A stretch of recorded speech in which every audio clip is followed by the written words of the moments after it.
faire passer la loi sur l'audiovisuel en 2021. La première mouture avait été abandonnée en raison du chamboulement du calendrier parlementaire dû à la crise sanitaire. Le Parlement vient en tout cas de donner son feu vert à la transposition de la directive européenne SMA relative aux services de médias audiovisuels, avec au programme la contribution des plateformes au financement des productions nationales, le renforcement des droits d'auteur et voisins, la lutte contre le piratage.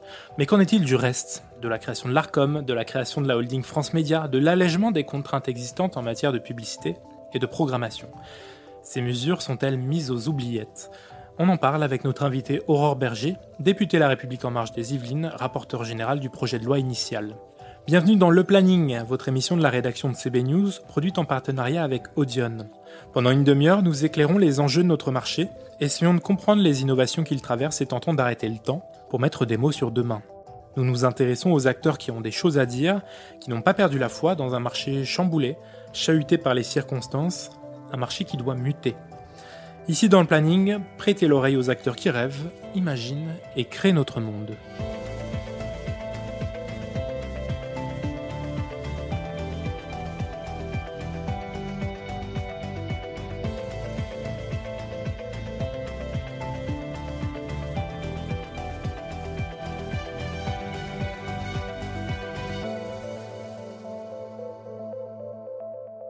Bonjour Aurore Berger. Bonjour.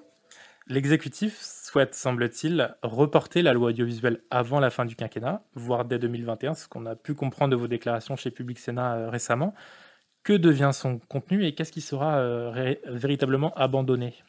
Alors, le projet de loi sur la réforme de l'audiovisuel, il est essentiel. Il est essentiel pour l'avenir du secteur, à la fois pour sa simplification, sa meilleure régulation. Donc, ce qui s'est passé, c'est assez simple. C'est que nous l'avons adopté en commission des affaires culturelles et une semaine après, nous étions confinés. Donc, nous avons dû, pour des raisons évidentes, interrompre le cours normal de la loi. Donc, ce qu'on a fait, c'est qu'on a d'ores et déjà transposé les directives, à la fois CAPSAT, mais surtout les directives droit d'auteur et les directives services de médias audiovisuels qui doivent rentrer en vigueur dès janvier 2021. Et on souhaite poursuivre le cours presque normal du projet de loi audiovisuel initial qui comprendra 3 parties. Une première partie sur les nouveaux enjeux de la régulation, avec la fusion entre le CSA et la Hadopi, et puis des rapprochements puissants entre donc l'ARCOM qui en sera issu et l'ARCEP, c'est le premier pilier.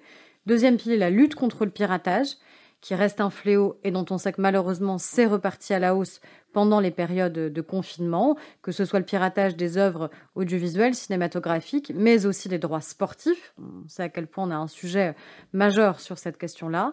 Et puis, dernier pilier de la loi, ce sera la modernisation des infrastructures et des réseaux, en particulier la TNT, que certains avaient sans doute enterré un peu trop vite, et le DAB+. Et cette loi, on souhaite qu'elle puisse suivre son cours, donc être réexaminée en commission des affaires culturelles et puis après avancer. On sait qu'on est très consensuel en vérité, on s'entend avec la majorité et l'opposition, on s'entend avec le Sénat et on souhaite qu'elle puisse être adoptée, oui, avant fin 2021. Alors ce sera un texte d'un seul tenant ou plusieurs textes adoptés au cours de l'année ? On souhaite qu'il y ait une cohérence d'ensemble, donc un seul texte qui puisse être adopté. On a anticipé en vérité parce qu'il fallait absolument que les directives soient adoptées, à la fois pour respecter un calendrier qui est un calendrier européen de transposition des directives, mais surtout parce qu'on en avait besoin pour soutenir les acteurs audiovisuels et cinématographiques, puisqu'on avait besoin d'avoir aussi un soutien financier renforcé et donc faire contribuer les plateformes et les faire contribuer pas dans n'importe quelles conditions évidemment. Et là, dans la loi de transposition, on a positionné un certain nombre de conditions très claires sur ces sujets. Alors, le projet de loi, en tout cas, issu de la commission, évoquait un pôle public réorganisé et renforcé avec la création de la holding France Média. Ça, c'est un sujet qui semble être abandonné ? Écoutez, en effet, ça ne fera pas partie de la loi audiovisuelle qui sera présentée par l'exécutif très prochainement. Déjà parce que les synergies, elles existent déjà au sein de l'audiovisuel public. Alors, elles auraient pu peut-être aller un cran encore plus loin dans le cadre d'une holding. Mais dans un contexte, c'est quand même un contexte de crise économique. On a à la fois la nécessité d'avoir plus de fluidité, évidemment, entre les différents pôles de l'audiovisuel public. Mais on sait aussi qu'une holding, ça prend du temps à mettre en place. Une holding, ça coûte aussi au début pour créer justement ces synergies, ces rapprochements. Et donc, dans une période de crise où on a surtout besoin de beaucoup d'agilité et de réactivité, L'audiovisuel public l'a montré. On a vu encore les audiences très récentes de Radio France. On voit les nouveaux formats qui ont été créés par France Télévisions. On a vu aussi l'INA qui a beaucoup travaillé pendant la crise, Arte. Enfin, on voit que tout l'audiovisuel public sait travailler ensemble, sait créer des synergies au-delà d'une holding. Donc, pour nous, c'est pas une urgence. Par contre, le reste de la loi est là vraiment une urgence. Le projet de loi contenait également des mesures pour alléger les contraintes existantes en matière de publicité et de programmation. Je pense notamment au placement de produits, à la diffusion de messages publicitaires en partage spatial de l'écran pendant les retransmissions sportives ou compétitions de jeux vidéo, l'interruption par une troisième coupure publicitaire des œuvres cinématographiques, la fin de l'encadrement pesant sur les grilles de programmation des chaînes de télévision en matière de diffusion d'œuvres cinématographiques, le dispositif dit des jours interdits. Qu'est-ce qui va rester de ces dispositifs en matière de publicité ? Alors, il y a 2 dispositifs différents. Les jours interdits, ça concerne pas la publicité, et les autres que vous avez évoqués, oui, ça le concerne directement. Ce qui est vrai, c'est que le projet de loi, il visait aussi à rééquilibrer entre nos acteurs historiques qui contribuent au financement de la création et de l'information. Donc, pour les chaînes notamment, qui sont des chaînes dites gratuites, en particulier donc TF1, France Télévisions et M6, et puis différentes chaînes de la TNT, et les nouveaux entrants, donc les plateformes. Donc, il y avait à la fois la question de la contribution des plateformes et la question de l'allègement d'un certain nombre de contraintes qui pesaient sur nos acteurs historiques. On voit aussi que le secteur de la publicité aujourd'hui, évidemment, il est particulièrement frappé par la crise. On a une contraction du marché publicitaire, hauteur de 20% pour l'année 2020, probablement aussi des conséquences sur 2021. Donc il faut savoir apprécier comment on peut faire en sorte à la fois de permettre finalement que nos acteurs historiques ne partent pas avec des boulets aux pieds, comme certains le disent, n'aient pas trop d'entraves. Donc moi je pense que là où on peut alléger, dans une mesure raisonnable évidemment, il faut le faire. Les plus grands leviers d'attractivité pour les acteurs historiques et pour leur permettre de capter plus de publicité, parce que l'objectif c'est pas qu'il y ait plus de... Je sais bien qu'il y a un mouvement d'ensemble qui dit qu'il faudrait moins de publicité, mais une chaîne gratuite, elle se finance par la publicité. Et on a besoin d'avoir une pluralité des médias, et on a besoin donc d'avoir des personnes qui permettent ce financement-là. Et les chaînes sont en attente aussi de ces mesures. Et les chaînes sont en attente de manière très légitime par rapport à ces mesures. Et donc je pense que là où on peut alléger, il faudra évidemment le faire, mais c'est surtout, vous le savez, non pas tant sur les questions de placement de produits, qui bénéficient d'ailleurs moins aux chaînes qu'aux producteurs directement, qui en ont ensuite la responsabilité sur ce qui est placé ou non, mais c'est vraiment la publicité segmentée et adressée qui, là, est le véritable enjeu pour la publicité. Parce que cette pub-là, sinon, elle est complètement captée par les plateformes. Parce que justement, eux ont la capacité d'avoir une publicité extrêmement ciblée sur certains types de publics. Donc c'est là, à mon avis, où il faut absolument qu'on avance. Et quelles limites pour préserver peut-être les intérêts du cinéma? La filière cinématographique voit certaines de ces mesures un peu d'un mauvais œil. Comment est-ce qu'on compense? Qu'est-ce qu'on leur dit? Alors, la mesure en fait qui a vraiment fait débat avec le secteur cinéma, c'est évidemment pas la publicité segmentée, ciblée, parce que ce qui permet de renforcer les acteurs historiques permet aussi de renforcer le financement dans la création, que ce soit audiovisuelle ou cinématographique. Et donc, avec des acteurs historiques qui ont perdu dans la crise du fait tout simplement de la contraction du marché publicitaire, on a tout intérêt à ce qu'ils puissent être renforcés. La question, c'était la troisième coupure de pub dans les films. Est-ce que ça, il faut l'autoriser ou pas? Aujourd'hui, le secteur, finalement, à partir du moment où ça respectait l'intégrité des œuvres, il était prêt à l'accepter et il y avait des limites qui avaient été posées, les limites sur la durée des films, c'est-à-dire on ne prenait pas évidemment un film d'1h15 pour imposer 3 coupures de pub. Donc il y avait à la fois une question de la durée de l'œuvre qu'on pouvait regarder et encore une fois des limites qui étaient posées et qui paraissaient raisonnables, notamment pour préserver encore une fois l'intégrité évidemment de l'œuvre. Puis il y avait un autre sujet qui là est beaucoup plus polémique, en tout cas dont on discute beaucoup plus, qui est la question de la publicité du cinéma à la télévision. Est-ce qu'on l'autorise ou pas? Et est-ce qu'il n'y a pas un risque derrière que cette publicité-là, elle soit captée par quelques gros blockbusters qui, eux, auront les moyens? Moi, ce que je crois, c'est qu'il faut peut-être aller sur une voie d'expérimentation pour le permettre. Déjà, parce que aujourd'hui, les plateformes, elles peuvent faire de la publicité. Netflix peut faire de la publicité pour les œuvres qu'elle diffuse sur sa plateforme sur toutes les chaînes historiques. Alors que le cinéma, lui, n'a pas cette opportunité-là. Donc il ne peut pas aller chercher aussi ce public-là ou ces nouveaux publics-là. Et donc je crois que dans la capacité qu'on a à aller chercher des publics, à aller élargir les publics, ce d'autant plus avec des chaînes de télévision qui sont quand même très diverses. Vous voyez le nombre de chaînes qu'on a sur la TNT, les différentes typologies de publics qui les regardent. Je crois que ça permet aussi à la fois d'avoir une diversité de chaînes dans lesquelles on peut partager de la publicité, une diversité de publics auxquels on peut s'adresser, et qu'on peut, encore une fois, poser des limites d'expérimentation très claires qui permettent de mesurer l'impact et donc de continuer ou d'arrêter cette disposition.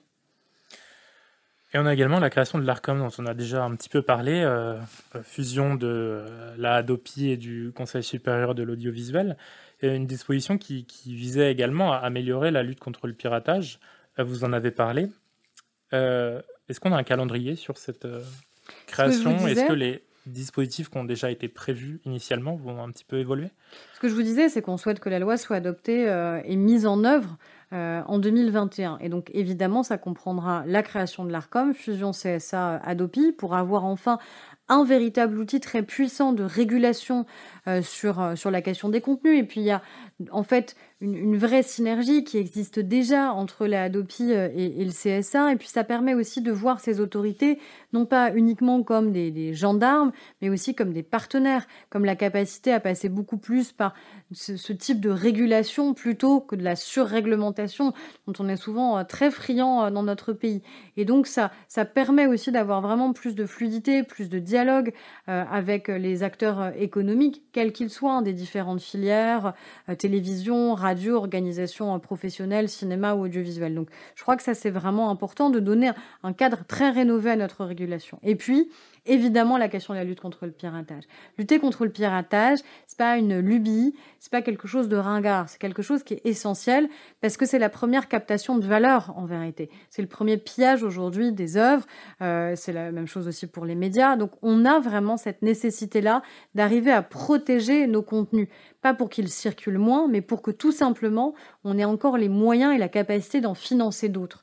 Et donc, ce qui permet par exemple d'être plus efficace dans la réponse, c'est-à-dire une fois qu'un juge est déjà intervenu pour supprimer un site qui serait un site frauduleux, illégal, on sait qu'on a un certain nombre de répliques de ce site qui peuvent exister, dit des sites miroirs ou des sites de contournement. Est-ce qu'à chaque fois, il faut vraiment retourner devant le juge pour avoir une nouvelle décision, à nouveau peut-être 1 an, 18 mois de procédure?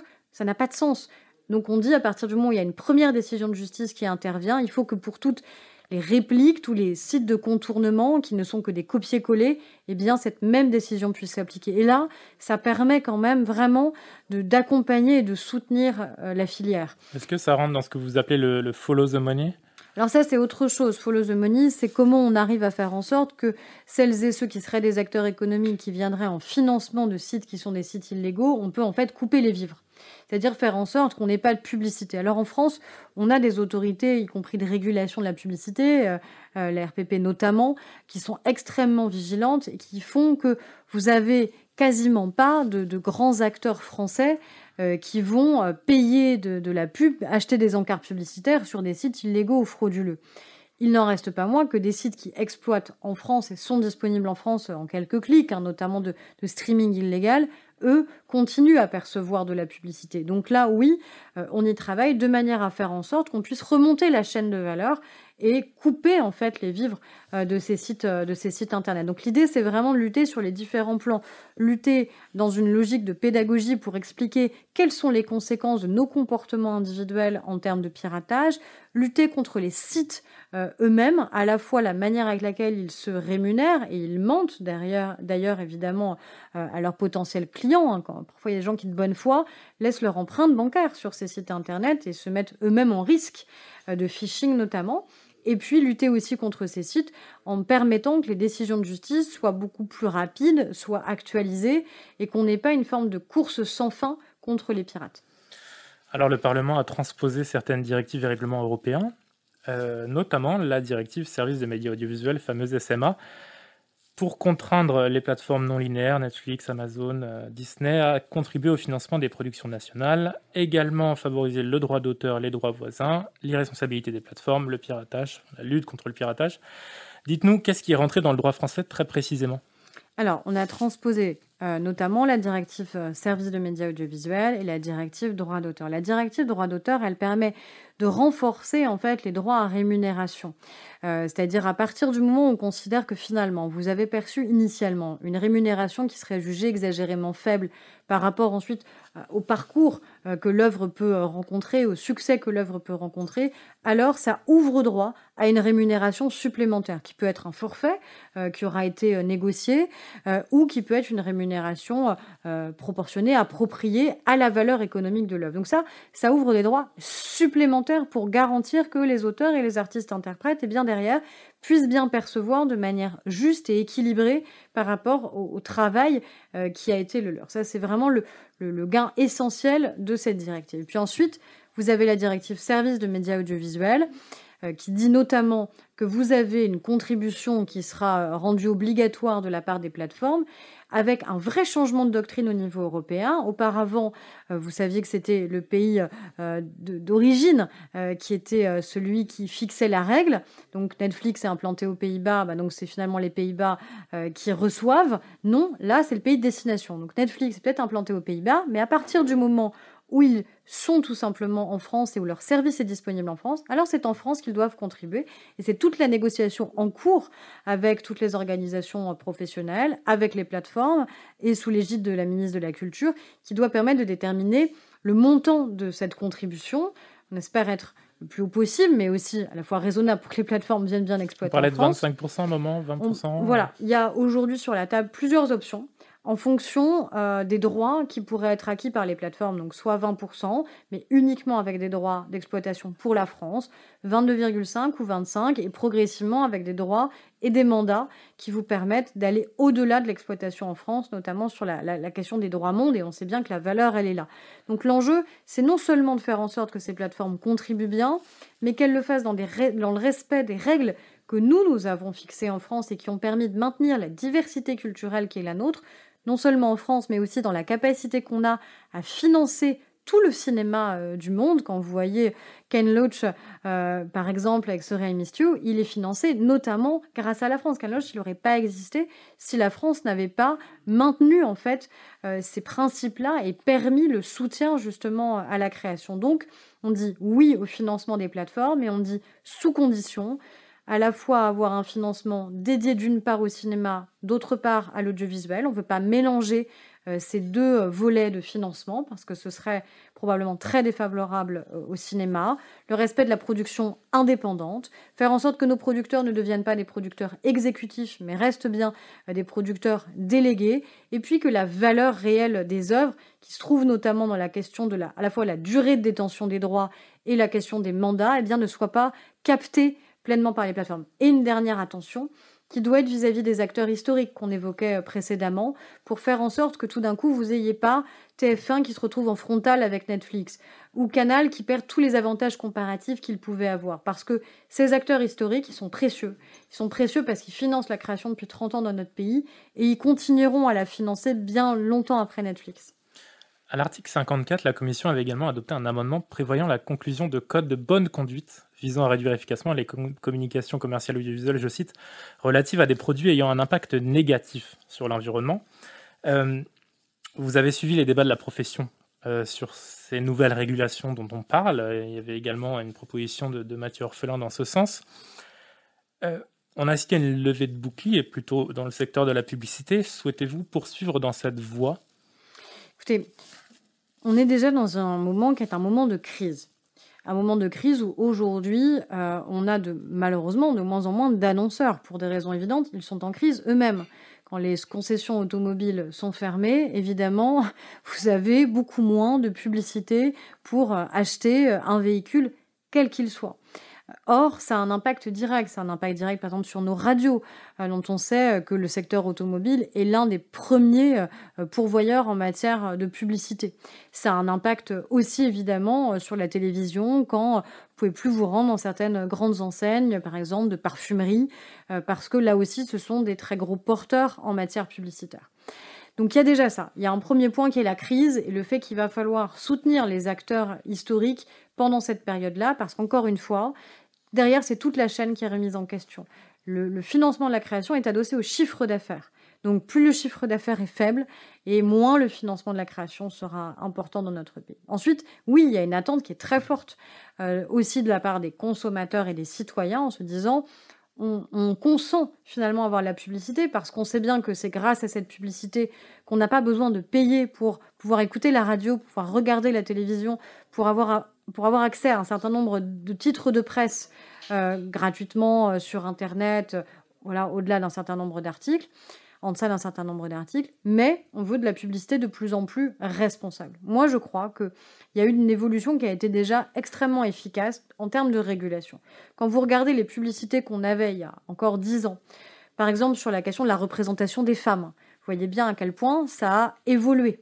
Quand vous voyez aussi toute la publicité qui était la publicité alimentaire, eh bien, aujourd'hui, parce que vous avez une charte alimentaire qui a été signée par les annonceurs, par les agences, par les chaînes ou par les radios, eh bien, il y a des pubs qui ont tout simplement disparu. Je pense qu'il faut, de la même manière qu'on a une charte alimentaire, avoir une charte environnementale qui permette d'évoluer sur la manière avec laquelle les produits peuvent être présentés aux Français, avec beaucoup plus de transparence notamment, mais je ne suis pas pour qu'il y ait une interdiction pure et simple d'un certain nombre de véhicules. Si demain vous dites à Renault, vous n'avez plus le droit de faire de la publicité que pour la Zoé, désolé, mais c'est pas avec la Zoé que malheureusement Renault réalise l'intégralité de son chiffre d'affaires. Et donc, il y a un vrai risque derrière de crise de financement des médias.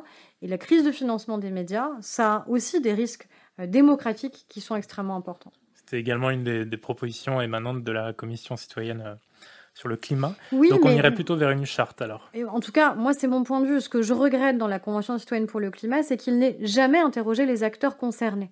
C'est-à-dire, ils ont émis cette proposition, mais ils n'ont rencontré ni les médias, ni les agences, ni les annonceurs, ni les autorités de régulation compétentes. Donc, on fait des propositions qui sont extrêmement importantes, mais qui peuvent être aussi très déstabilisatrices pour le secteur. Il n'y a pas eu d'étude d'impact. À aucun moment, on a évalué quelles seraient les conséquences de la suppression pure et simple de certains types de publicités. Et encore une fois, c'est des conséquences ensuite concrètes, non seulement pour les médias, mais aussi pour les territoires, tout simplement, pour telle ou telle implantation ici d'un commerce ou autre. Donc il faut être très vigilant. Oui, il faut avancer. On ne peut pas être un bunker en se disant que non, ces questions-là ne passeront pas, évidemment. Et d'ailleurs, la publicité, elle est particulièrement prescriptrice. Et on voit bien que l'évolution de la manière avec laquelle certains sujets ont été préemptés, adressés par la publicité, a permis le changement de comportement. Je disais sur les questions notamment d'égalité entre les femmes et les hommes, ou les petites filles et les petits garçons, on a vu des évolutions extrêmement précieuses aussi qui ont été apportées par la publicité. Il faut que ce soit le cas en matière environnementale, mais l'interdiction pure et simple, et en plus dans une période de crise si importante, économique et sociale, je crois que ce n'est pas la bonne solution. On parle depuis quelques mois de crédit d'impôt pour les médias, au nombre de 2, à la fois pour les investisseurs dans la presse, un amendement de votre collègue Céline Calvez, et pour les ménages sur leurs abonnements. Alors, c'est des idées qui semblent être abandonnées, reprises. Très concrètement, ces Alors, ça a été voté ? Voilà, c'est quoi? C'est quand? Alors, c'est déjà le cas, puisque ça a été voté, vous savez, dans la période de crise, on a eu 4 projets de loi de finances dits rectificatifs, et puis là, ensuite, on a voté définitivement le budget de l'État pour 2021. Et donc, on a voté, en effet, un crédit d'impôt abonnement. C'est-à-dire, ça vous permet, pour un premier abonnement, eh bien, de bénéficier d'une défiscalisation, en fait, de cet abonnement. Et donc ça, c'est à la fois permettre aux Français de prendre le réflexe de s'abonner à des titres de presse, mais aussi dans une période qui est une période de crise où on peut finalement rogner sur un certain nombre de dépenses, tout simplement parce que on ne sait pas quel sera l'avenir, qu'on a des doutes, mais malheureusement, on sait que les dépenses en matière de culture, en matière de presse, peuvent profondément se restreindre. Donc l'idée, c'est que vous allez pouvoir défiscaliser une partie de l'abonnement média que vous aurez. Ça permet aussi de vous abonner pour vos enfants à un certain nombre de titres. Donc je crois que c'est extrêmement précieux. Donc c'est sur un premier abonnement. C'est sur un premier abonnement. Et ce crédit d'impôt pour les investisseurs, de quoi s'agit-il? Alors, sur les investisseurs, il y a eu plusieurs options. D'ailleurs, on avait évoqué un crédit d'impôt justement en matière publicitaire. Finalement, on n'a pas pu le mettre en œuvre. Mais c'est surtout, on avait eu et on avait voté un crédit d'impôt qui permettait en fait que les dépenses supplémentaires réalisées par notamment les chaînes de télévision, par les éditeurs, eh bien là, ce que l'écart en fait, l'excès entre guillemets d'investissement puisse là bénéficier d'un crédit d'impôt. La question est de savoir si on peut permettre de faire durer cette disposition, parce qu'en effet, c'est une disposition qui est extrêmement positive. Elle encourage les acteurs historiques à aller au-delà de leurs obligations. Elle permet donc de renforcer le soutien et le financement à la création. Et je crois que ça a du sens, encore une fois, là en période de crise, qu'on puisse le renforcer et le pérenniser. On a reçu ici même Julia Cagé il y a quelques temps. Elle a fait des propositions pour les médias avec son association Un bout du monde pour agir pour l'indépendance des médias en existant dans le capital des organes de presse, en encourageant les citoyens à rentrer dans ces capitales, à commencer par celui du groupe Le Monde dont elle est présidente de la Société des lecteurs. Est-ce que c'est une idée à creuser selon vous? Est-ce que c'est une bonne initiative?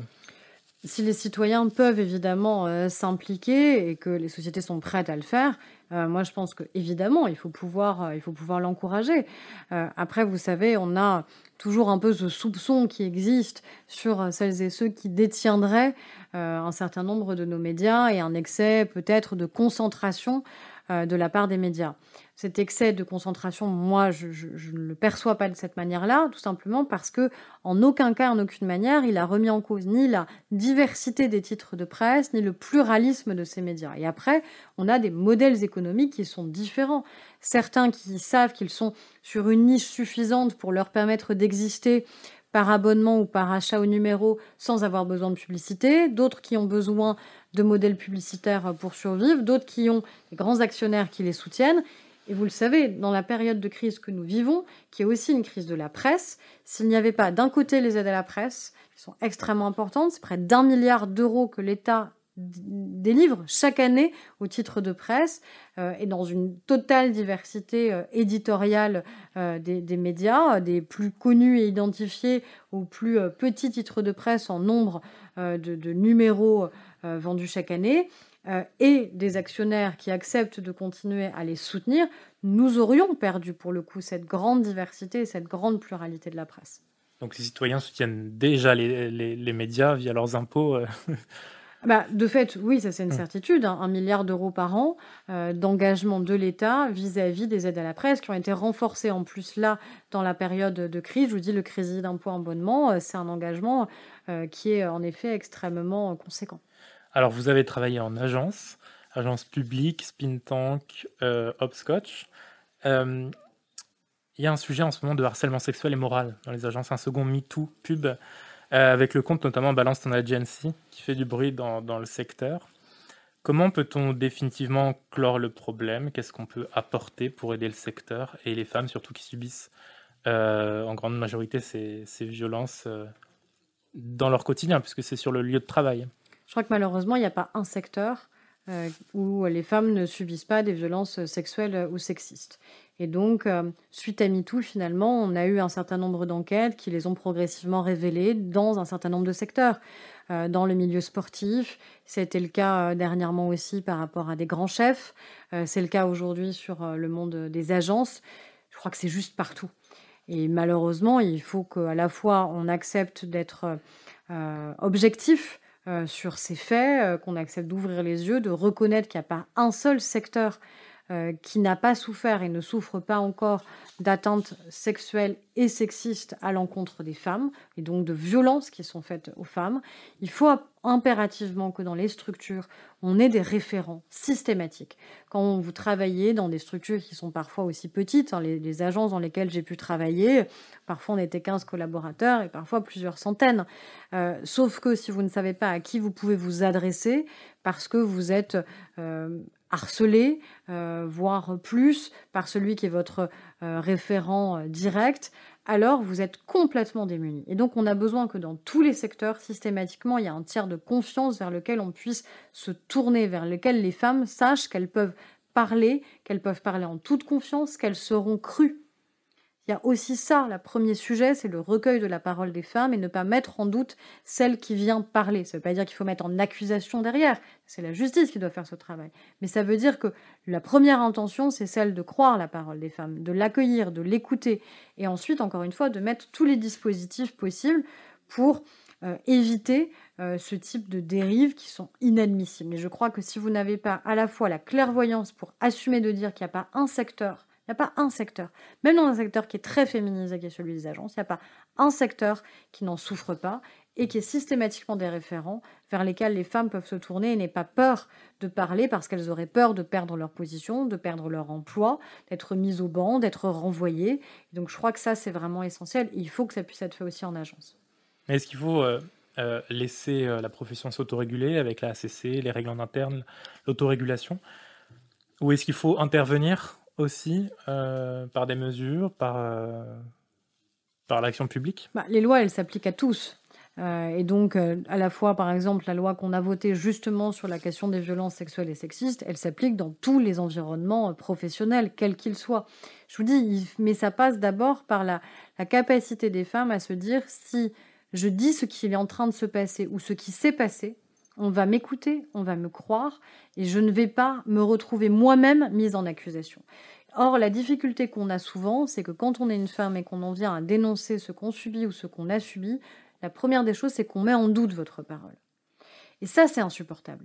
Parce que quand vous voyez que votre collègue, votre ami, qui a osé parler, on la met en doute, si vous avez subi la même chose, vous n'oserez pas parler. Parce que vous dites finalement, à quoi bon?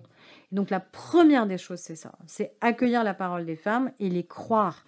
Et après, évidemment, l'autorégulation, non. Il faut saisir la justice. Et la difficulté, c'est qu'on a aujourd'hui encore trop peu de femmes qui saisissent la justice, y compris dans des cas gravissimes de viol, parce qu'elles ont peur que les démarches n'aboutissent pas. Et donc, on estime qu'il y a seulement 10% des femmes qui osent porter plainte. Et je n'incrimine absolument pas les femmes qui renoncent à le faire, parce que c'est un parcours qui est un parcours extrêmement violent, extrêmement douloureux.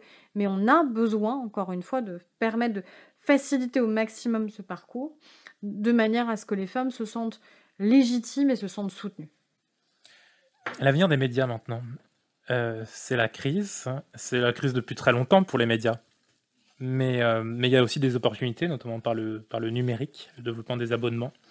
Comment est-ce que vous le voyez, vous, l'avenir des médias en France? Optimiste?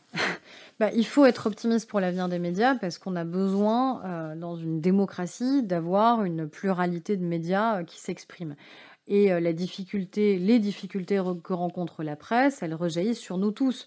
Parce que quand vous avez des rédactions qui sont de plus en plus contractées, quand vous avez de moins en moins de temps pour écrire, pour rendre un papier, pour vous déplacer, pour enquêter, alors c'est le travail journalistique lui-même qui s'en trouve entravé. Et donc, c'est la qualité d'information du public qui est elle-même entravée. Donc, on a besoin d'avoir une presse qui soit solide. La presse, elle s'est aussi beaucoup renouvelée.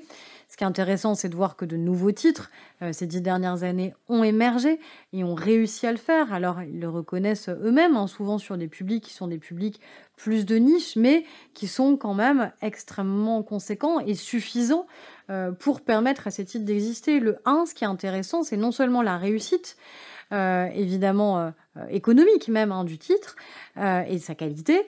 Ce qui est intéressant, c'est aussi de voir l'âge du lectorat, qui est extrêmement jeune par rapport à d'autres titres de presse. Donc ça veut dire qu'il y a aussi un appétit pour découvrir d'autres modalités d'expression. Et ça, c'est plutôt en effet encourageant et positif. Mais on a besoin de préserver la diversité de la presse. Vous savez, dans le cadre du budget, chaque année, certains parlementaires de droite et surtout d'extrême droite remettent en cause à chaque fois les aides apportées à la presse, considérant qu'on ne devrait plus du tout soutenir la presse. Mais si demain vous retirez 1 milliard d'euros d'aide d'État, vous faites mourir la presse. Parce que l'achat au numéro, l'abonnement numérique ou papier ne suffira pas pour permettre aux titres de presse, dans leur diversité, de continuer à exister et de traverser en plus la crise qu'ils subissent eux aussi de plein fouet avec la contraction du marché publicitaire. Après, oui, ils doivent aussi faire ce travail de renouvellement pour aller conquérir des publics, mais je crois que évidemment ils le font et qu'ils savent bien aussi que c'est une question de survie pour eux. Merci Aurore Berger d'avoir répondu Merci à à nos vous. questions. Chers auditeurs, merci de nous avoir écoutés. N'hésitez pas à consulter le site web de CB News